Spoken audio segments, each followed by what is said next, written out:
तो फाइनली आप सभी आंगनवाड़ी सेविकाओं का, सभी सहायिकाओं का फिर से एक नए और इन्फॉर्मेटिव वीडियो पर मैं स्वागत करता हूं। जैसे कि आप सभी को मालूम है कि रविवार का दिन यानी संडे का दिन फिर से वापस आ गया है और हर बार की तरह संडे के शाम को मैं आप सभी के लिए संडे कमेंट स्पेशल वीडियो लेकर के आ गया हूं। इस बार भी बहुत सारे question comment Sunday special video के लिए पूछे गए हैं, तो बिना टाइम वेस्ट किए हुए सप्ताह के पहले क्वेश्चन कमेंट को चलते उसके पहले पिछले एक सप्ताह के दौरान जितनी भी सेविका सहायिका जुड़ी है उनको मैं बता दूं, संडे के शाम को इस प्रकार का संडे कमेंट स्पेशल वीडियो आता है जिसमें पिछले एक सप्ताह के दौरान जो भी क्वेश्चन कमेंट संडे के लिए पूछे गए उसका स्क्रीनशॉट लेकर के वीडियो के माध्यम में डिस्कशन किया जाता है। तो अगर आपको कोई जरूरी क्वेश्चन जिसके आंसर आप संडे कमेंट में पाना चाहती है तो कहीं भी या तो व्हाट्सएप मैसेज करें या फिर कमेंट टाइप करें, तो वहां जरूर लिखिए कि इस क्वेश्चन का आंसर संडे कमेंट में, ताकि उस कीवर्ड को सर्च करके वीडियो बनाना आसान हो पाए। तो ध्यान दीजिएगा, संडे कमेंट्स के लिए पहला क्वेश्चन कमेंट जो है यहाँ पर जो आया है सोनी कुमारी नाम से आया है। इन्होंने लिखा है कि मैं फुलवारी शरीफ की सेविका हूँ। फुलवारी शरीफ पटना जिले के अंतर्गत आता है। इन्होंने लिखा है कि मेरा केंद्र सामुदायिक भवन में चल रहा है और हम और बच्चे सब गर्मी में बैठना पड़ता है। सामुदायिक भवन में बिजली का सुविधा नहीं दिया जाता है। संडे कमेंट बताएं, इसके बारे में ज़रूर बताएं। देखिए, ऐसा नहीं है कि सामुदायिक भवन में बिजली कनेक्शन नहीं मिलेगा, लेकिन बिजली के कनेक्शन लेने के लिए आपको जो है खुद के अपने नाम से जो है वहाँ पर कनेक्शन के लिए अप्लाई करना होगा। क्योंकि बिजली कनेक्शन का अप्लाई करने का वीडियो मैंने जब अपलोड किया था तो उस समय नियम यही था कि आंगनवाड़ी सेविका अपना डिटेल देगी और उसके बाद बिजली का कनेक्शन उनको मिलेगा। हालांकि कंज्यूमर नंबर आपको एक मिलता है 9-10 डिजिट का, और आपका जो यूनिक कोड है उसी नाम से आपको बिजली का कनेक्शन मिलता है। तो ऐसी कोई बात नहीं है, आपको बिजली का कनेक्शन ज़रूर मिलेगा। ज़्यादा प्रॉब्लम आ रही है तो आप अपने परियोजना ऑफिस में कंप्लेन ज़रूर कर सकती हैं। तो नेक्स्ट कमेंट यहाँ पर नाजनी खातून नाम से आया। लिखते हैं कि भाई अब बर्दाश्त से बाहर है, सरकार को सारा काम दिखाई दे रहा है मगर सेविका का, सहायिका का मानदेय भेजने का काम नहीं दिखाई दे रहा है। देखिए, आपका जो कमेंट है वो बिल्कुल जायज़ है और कहीं ना कहीं मेरे पास ऐसे सैकड़ों कमेंट और व्हाट्सएप मैसेज आते हैं कि कब तक पैसा आएगा। इस प्रश्न का जवाब देते देते मैं भी थक चुका हूँ। इन्होंने लिखा है कि भाई लगता है सेविका अब अपने बच्चों के साथ कुछ कर लेगी। यहाँ पर कुछ वर्ड लिखा गया जो यूट्यूब पर बोलना अलाउ नहीं है। संडे कमेंट ने बताया कि कब तक मानदेय मिलेगा। तो ध्यान दीजिएगा, यहाँ पर मानदेय का अब कोई डेट नहीं रह गया। आपको याद होना चाहिए कि बिहार में विधानसभा इलेक्शन के पहले यानी कि अक्टूबर के महीने तक और मानदेय बढ़ने के पहले हर बार बिल्कुल समय से मानदेय आ जाता था। जैसे कि एक महीना बीता तो अगले महीने के 10 से 15 तारीख को पिछले महीने का मानदेय क्लियर हो जाता था। लेकिन इस बार बिल्कुल हद हो चुकी है और 5-5, 6-6 महीने का मानदेय बाकी है। क्यों बाकी है, क्या स्टेटस है, बार बार वो बात रिपीट करने से आप लोग भी उब जाइएगा। स्पष्ट शब्दों में मैं यही कहूँगा कि इसकी 110% गारंटी है कि आपको आपका पैसा जरूर मिलेगा। हालांकि इसमें देरी हो रही है और देरी से काफ़ी सेविकाओं को, उनके घर वालों को काफ़ी ज़्यादा असुविधा हो रही है, सहायिकाओं को भी।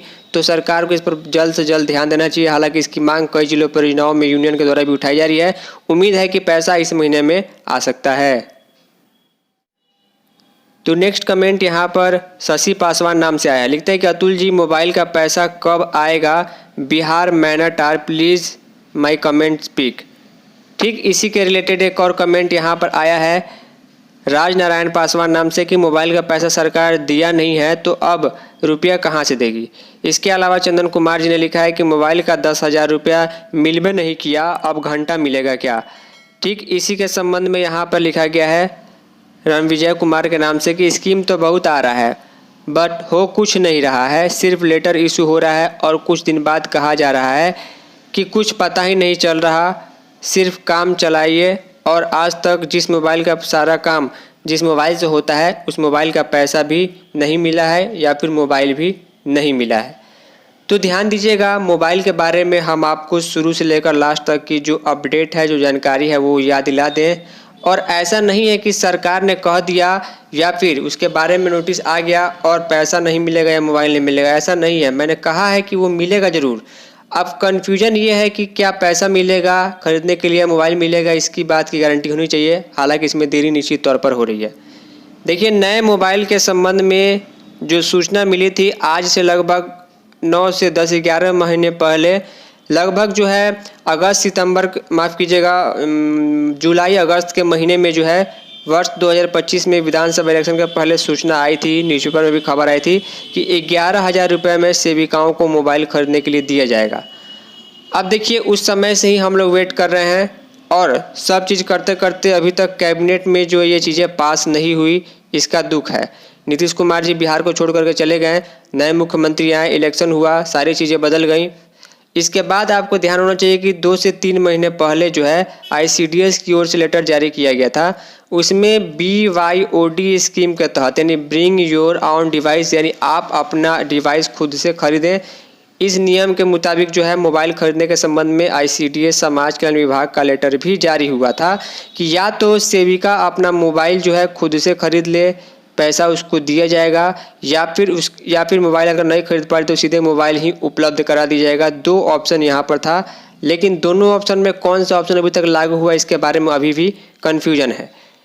1-1.5 महीने पहले आपको याद होगा पटना में जो मंत्री जी हैं उनके द्वारा भी कहा गया था और जो समाज कल्याण विभाग की जो सचिव हैं वंदना प्रेसी जी, उनके द्वारा भी एक प्रेस कॉन्फ्रेंस में कहा गया था कि हमने आंगनबाड़ी केंद्रों पर नया बर्तन दिया है, तो बर्तन तो मिला है, बर्तन की क्वालिटी काफ़ी अच्छी है, इसमें कोई दो राय नहीं है।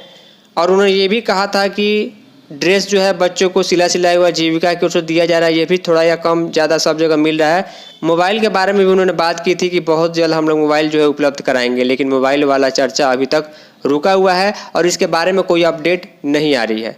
हालांकि इस बात की गारंटी है कि मोबाइल आप लोगों को मिलेगा, या तो पैसा मिले या फिर सीधे जो है मोबाइल मिले।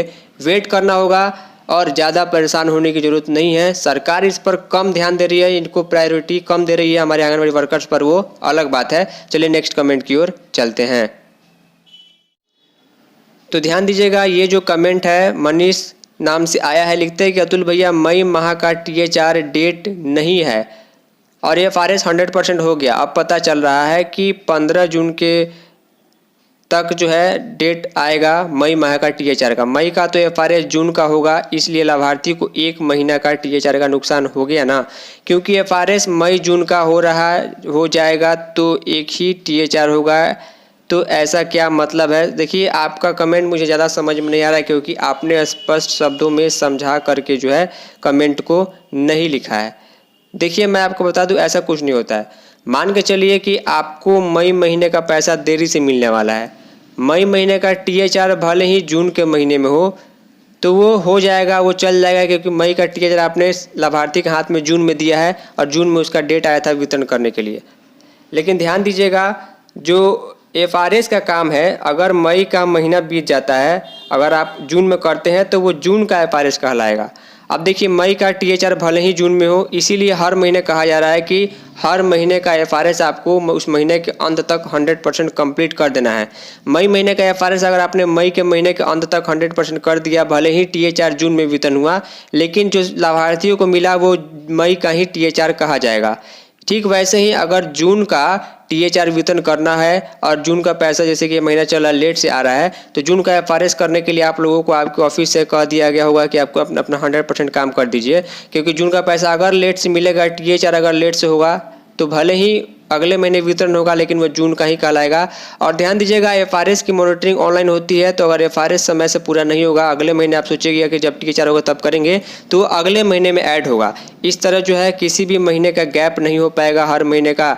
दिक्कत ये होगा सेविकाओं को कि लाभार्थी फ़ोन करके या मैसेज देख करके कहेंगे कि हमारा THR का वितरण आपने कर दिया, हमारा राशन आपने नहीं दिया, वो अलग बात है। लेकिन देरी के चलते ये महीना थोड़ा सा आगे पीछे हो रहा है, तो वो थोड़ा सा मैनेज करना होगा।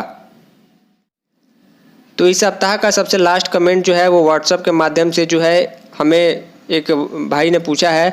लिखते हैं दीपक कुमार, ये काली भिट्टा किशनगंज जिले से हैं। लिखते हैं कि PMMBY वाला portal maximum time server issue जैसे टेक्निकल इशू क्या चल रहा है, इस तरह कैसे बिहार के लाभार्थियों को लाभ मिलेगा, कोई सोल्यूशन है क्या जिससे लाभार्थियों का PMMBY में फॉर्म भरा जाए? प्लीज़ संडे कमेंट में अवश्य बताने की कृपा करें।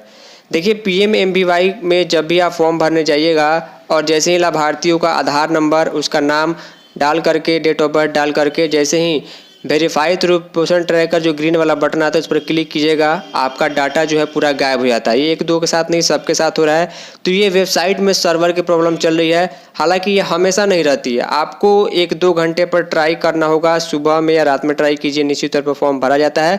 लेकिन ये प्रॉब्लम आ रही है, इस प्रॉब्लम को सरकार को ध्यान देकर सुधार करना है। बाकी फॉर्म भरने में थोड़ा सा आपको समस्या देखने को मिलेगा। फॉर्म जरूर भरिए ताकि लाभार्थी को लाभ मिल पाए।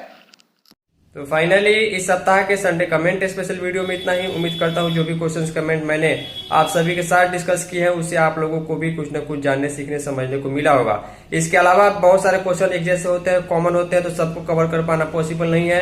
अगर फिर भी कोई इंपॉर्टेंट क्वेश्चन मुझसे छूट गया तो I'm really sorry, आप सीधे मुझे इंस्टाग्राम या व्हाट्सएप पर मैसेज करके पूछ सकते हैं। फाइनली इस सप्ताह के लिए इतना ही। मिलता है किसी नई यूजफुल वीडियो में, तब तक के लिए जय हिंद, वंदे मातरम।